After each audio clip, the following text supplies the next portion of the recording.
ఓకేనా, రైట్. చిత్తూరు టౌన్లో ఈ నెల అనగా మే నెల 12వ తేదీ తర్వాత 13వ తేదీ గంగ జాతరలు జరుగును. చిత్తూరు 1 టౌన్ పరిధిలో 5 ప్లేసులు, చిత్తూరు 2 టౌన్ పరిధిలో 5 ప్లేసులు, చిత్తూరు తాలూకా పోలీస్ స్టేషన్లో 2 ప్లేసుల్లో జరుగుతుంది.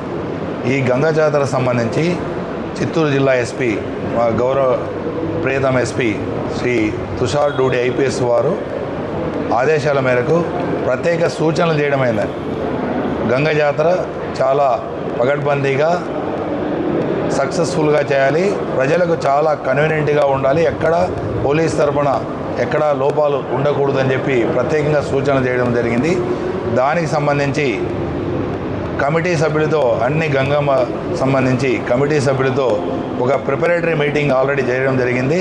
ఈరోజు మళ్ళీ ఈ కనక పరమేశ్వరి కళ్యాణంలో ఆ ప్రిపరేషన్ ఎలా ఉంది, ఇంకా ఏమన్నా ఇష్యూస్ ఉన్నాయా డిఫరెంట్ డిపార్ట్మెంట్స్తో అని చెప్పి అన్ని డిపార్ట్మెంట్లతో కలిపి కమిటీ సభ్యులతో ఈరోజు మీటింగ్ చేయడం జరిగింది. ఈ మీటింగ్లో ఎక్కడ అన్ని డిపార్ట్మెంట్లు కోఆపరేట్ చేస్తున్నాయి, అన్నీ బాగా జరుగుతున్నాయి, సవ్యంగా అరేంజ్మెంట్స్ జరుగుతున్నాయని చెప్పడం జరిగింది.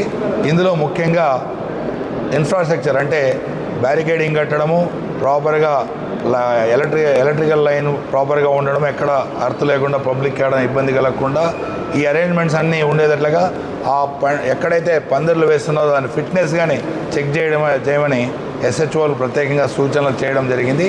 అట్లాగే గతంలో జరిగే గంగ జాతరకు ఈసారి జరిగే గంగ జాతరకు ముఖ్యంగా నడివీధి గంగమ్మ జాతర అనేది చిత్తూరు టౌన్లో ఎప్పటి ఇయర్స్ నుంచి ప్రాసెస్తంగా ఉంది.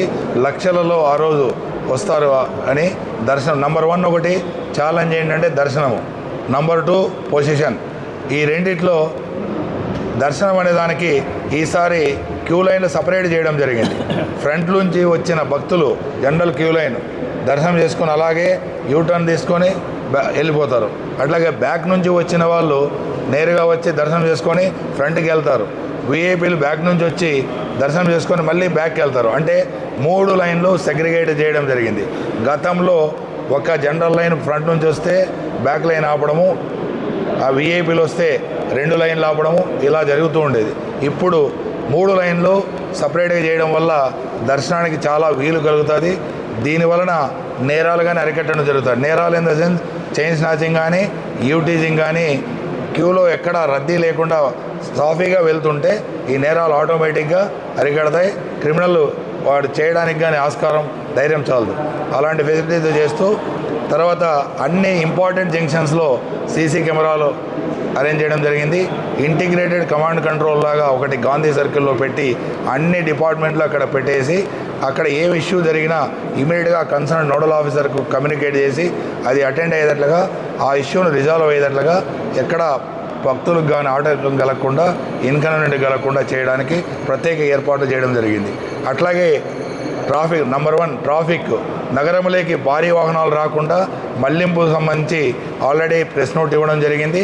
10వ తేదీ రాత్రి నుంచి 14వ తేదీ మార్నింగ్ వరకు 6 AM వరకు ఏ భారీ వాహనాలు నగరంలోకి రాకుండా దారి మళ్లింపు చేయడం జరిగింది. దానికి సంబంధించి ట్రాఫిక్ సిఐ గారు నిత్యబాబు ప్రత్యేకంగా సైన్ బోర్డ్స్ అన్నీ అరేంజ్ చేయడం జరిగింది.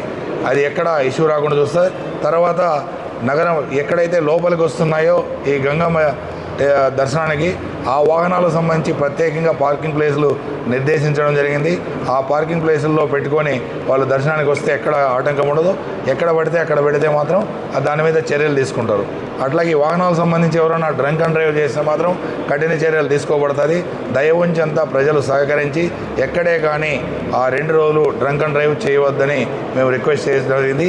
అట్లాగే నగరంలో ఈ వైన్ షాపులు మోయాలని మేము రిక్వెస్ట్ చేయడం జరిగింది. సూపరింటెండెంట్ ఎక్సైజ్ వారికి లెటర్ పంపుకోవడం జరిగింది మా ఎస్పీ గారి ఆదేశాల మేరకు. అది వాళ్ళు దాని సైడ్ నుంచి వాళ్ళు చర్యలు తీసుకుంటారు. ఆ రోజు 2 days 99% క్లోజ్ చేయడం జరుగుతుంది. బయట నుంచి ఎవరన్నా ఇల్లీగల్గా తెచ్చి పెట్టడం ఏదైనా చేస్తే దాని మీద కానీ ప్రత్యేకంగా కఠిన చర్యలు తీసుకుంటాం. అలాంటి వాళ్ళని ఎవరిని ఉపేక్షించేది ఉండదు. తర్వాత ఫైర్కు సంబంధించి ప్రతి చోట ఈ హారతులు ఇవ్వడం ఇవాటి చేస్తుంటారు. దాన్ని కానీ వాళ్ళు ఎగ్జామిన్ చేసి ఫైర్ సేఫ్టీకి సంబంధించి అట్లాగే ఎలక్ట్రికల్ వైర్ ఎక్కడైనా షార్టేజ్ రాకుండా ఎలక్ట్రికల్ డిపార్ట్మెంట్ వారు ప్రత్యేకంగా సూచనలు చేయడం, ఫైర్ వాళ్ళు కానీ ఎగ్జామిన్ చేసి ఎక్కడైనా ఏదైనా ఇబ్బంది ఉంటే అవి కానీ ఎక్కడ ఇబ్బందులు లేకుండా రిజాల్వ్ చేసేకి ఆ డిపార్ట్మెంట్ కానీ బాగా చొరవ తీసుకున్నారు. అట్లాగే మున్సిపాలిటీ డిపార్ట్మెంట్ ఈ అంబలి తెచ్చి ఎక్కడంటే అక్కడ పోయడం లేకుండా సరిగ్గా పెట్టి అది ఫుల్ అయిన తర్వాత కింద పడిపోకనే ముందే రీప్లేస్ చేసేటట్లుగా అలా ప్లాన్ చేయడం జరిగింది. అట్లాగే టెంకాయలు కొట్టిన ప్లేస్లో ఇమీడియట్గా తీయడము, కర్పూరం అంటించిన పడేసిన ప్లేసుల్లో అది కానీ ఇమీడియట్గా ఎప్పటికప్పుడు షిఫ్ట్ చేసేటట్లుగా ఇంతకుముందు బ్యారికేడ్ కట్టి వాహనాలు లోపలికి రాకుండా పెట్టడం వల్ల మనుషులు మోసుకొని బయటకు వెళ్ళి కొంత టైం ల్యాబ్స్ వల్ల అవంతా బయట కింద పడి చాలా హెల్త్ సంబంధించి హైజీనిక్గా ఉండకుండా ఏరియా కొద్దిగా ప్రాబ్లం అయింది. ఇప్పుడు వాహనం అంతవరకు క్యూ లైన్ దగ్గర వరకు వచ్చి ఆ ప్లేస్ వరకు వచ్చి షిఫ్ట్ చేసేకి ఫెసిలిటీ కల్పించడం జరిగింది కాబట్టి అక్కడ కానీ ఎలాంటి ఇష్యూ లేకుండా ఉంటుంది.